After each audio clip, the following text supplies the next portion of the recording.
ایک حدیث شریف کا مفہوم ہے، حضور صلی اللہ علیہ وسلم کا ارشاد ہے کہ روزانہ ہمیشہ آفتاب نکلتا ہے۔ جب سورج نکلتا ہے تو وہ اعلان کرتا ہے کہ جو نیک کام کرنا ہے کر لے، آج کا دن تیری عمر میں کبھی نہیں آئے گا، اس لیے اس دن میں تیری جو نیکیاں لکھی جا سکی ہیں وہ لکھوا لے۔ اور دو فرشتے آسمان سے اعلان کرتے ہیں۔ کیا اعلان کرتے ہیں جی؟ ایک ان میں سے کہتا ہے، اے نیکی کے طلب کرنے والے خوشخبری لے اور آگے بڑھ۔ اور دوسرا کہتا ہے، اے برائی کرنے والے بس کر، رک جا، چھوڑ دے، اپنی ہلاکت کا سامان اکٹھا نہ کر۔ اور دو فرشتے اعلان کرتے ہیں، جن میں سے ایک کہتا ہے، یا اللہ خرچ کرنے والے کو اس کا بدل دے، اور دوسرا کہتا ہے کہ اللہ مال کو روک کر رکھنے والے کے مال کو برباد کر۔ عطا بن یسار کہتے ہیں کہ جب نصف شعبان کی رات ہوتی ہے تو ملک الموت کو ایک فہرست دے دی جاتی ہے، اس میں جن کے نام ہیں ان سب کے اس سال میں روح قبض کر لے، یعنی یہ فہرست مل جاتی ہے کہ جو جو نام ہیں ان کی روح قبض کر لے۔ یہاں ایک آدمی عیش و آرام میں، فرش و فروش میں لگا ہوا ہے، نکاح کرنے میں، خوشی میں مشغول ہے، مکان کی تعمیر کرا رہا ہے، خرچے کر رہا ہے، دکانیں بڑھا رہا ہے، اور وہاں مردوں کی فہرست میں آ گیا۔ امام غزالی رحمۃ اللہ علیہ فرماتے ہیں کہ آدمی مسکین پر اگر کوئی آفت یا کوئی مصیبت یا کوئی حادثہ، کوئی رنج، کوئی تکلیف، کوئی مشقت، کوئی خوف کبھی بھی نہ آیا ہو، تب بھی موت کی سختی، نزع کی حالت اور اس کا اندیشہ ایسی چیز ہے جو اس کی ساری لذتوں کو ختم کر دے گی، ساری لذتوں کو خرد کر دینے کے لیے کافی ہے ایک صرف موت جو ہے نا، نزع کی حالت۔ نزع کی حالت اس کو کہتے ہیں جو موت سے پہلے، روح قبض ہونے سے پہلے جو حالت ہوتی ہے اس کو نزع کی حالت کہتے ہیں۔ اللہ معاف کرے جی۔ اس کے سارے راحت و آرام کو کھو دینے والی چیز ہے۔ کیا چیز جی؟ نزع کی حالت سارے حرام کو کھو دینے والی چیز ہے، اس کی غفلت کو زائل کر دینے والی ہے، اس کا فکر بہت کافی ہے۔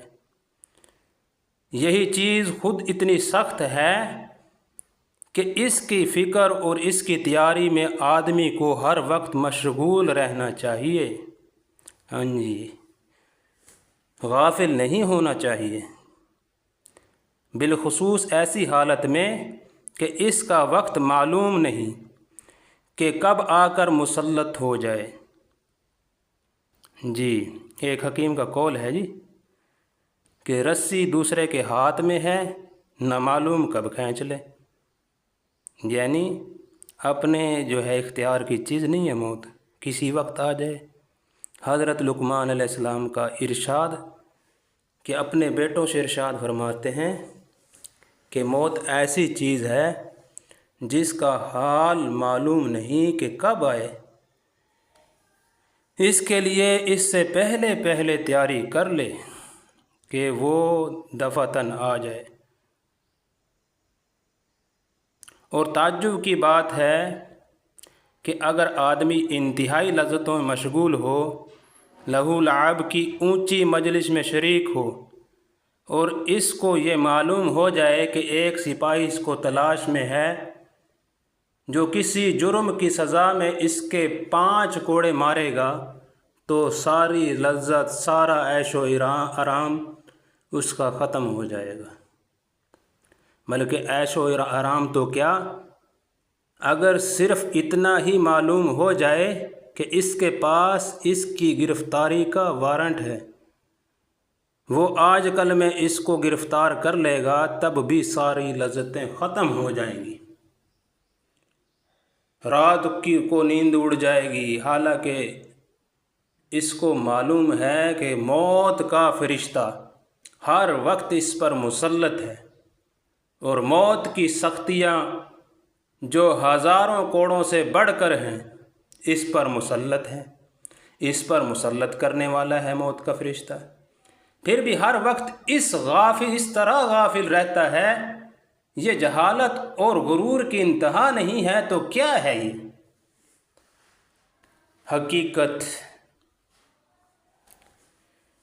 حقیقت یہ ہے کہ موت کی سختی کا حال وہی جانتا ہے جس پر گزر چکی ہو۔ یہاں گزری نہیں ہے اس دنیا کے اندر، تو ہمیں موت کی سختی کا حال کیا پتہ ہوگا، اور ہمیں اس کی سختیاں کیا معلوم ہوگا؟ وہ صرف ہم قیاس ہی کر سکتے ہیں، یعنی سوچ سکتے ہیں کہ ایسی ہو سکتی ہے، مراد لے سکتے ہیں، لیکن ہمیں موت کی سختی کا معلوم نہیں ہے۔ یہ مرنے والے کی حالت دیکھ کر کچھ اندازہ لگایا جا سکتا ہے کہ جس کی موت کی سختی جو ہے، جس کو تکلیف زیادہ ہو رہی ہو، اس کی حالت دیکھ کر اندازہ لگایا جا سکتا ہے، اور قیاس اس طرح پر ہو سکتا ہے کہ یہ تو ظاہر چیز ہے کہ بدن کے جس حصے میں روح نہیں ہوتی اس کو کاٹنے سے تکلیف نہیں ہوتی، بدن کی جو کھال مردہ ہو جاتی ہے اس کو کاٹنے سے تکلیف نہیں ہوتی ہے، لیکن جس عضو میں اور جس حصہ میں جان ہوتی ہے اس میں سوئی چبھونے سے بھی تکلیف ہوتی ہے۔ پس بدن کے جس عضو میں کوئی زخم ہوتا ہے یا اس کو کاٹا جاتا ہے یا وہ جل جاتا ہے تو اس سے تکلیف اس وجہ سے پہنچتی ہے کہ روح کو اور زندگی کو اس حصہ